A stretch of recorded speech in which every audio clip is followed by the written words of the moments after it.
लूट गइल ऊ गाँव। कौनो लड़का पढ़े ना जातन तब वो बाबू हमके भेज देंगे कि जो स्कूले स्कूले कुल लड़का पढ़े जातन।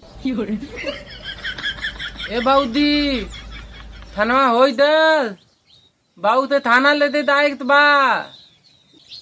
ए गुडुआ पढ़ा ना चल बे चल। बा आज हम पढ़े न जा बाऊ के भट्ठा पे थाना लेके जाए के बा। पढ़ा जाए तो हमरो मन ना हो यार। हमार बाबू मार मार के भेजतन मर दे नहीं तो। मत जो मत पढ़े। चल आज हमने चले के ना आम तोरा आमे का टिकोरा तोरे की और छोटका गढ़ावा ना हो वही में सारी मछली मारे की। अमरीशपुरी वाले में कब तोरा की। हाँ बाऊ मछली खाई है और आमे की चटनी खाई है ना मस्त हो जाएगी। लेकिन सारे तोरे संगे जाए के मन ना करत।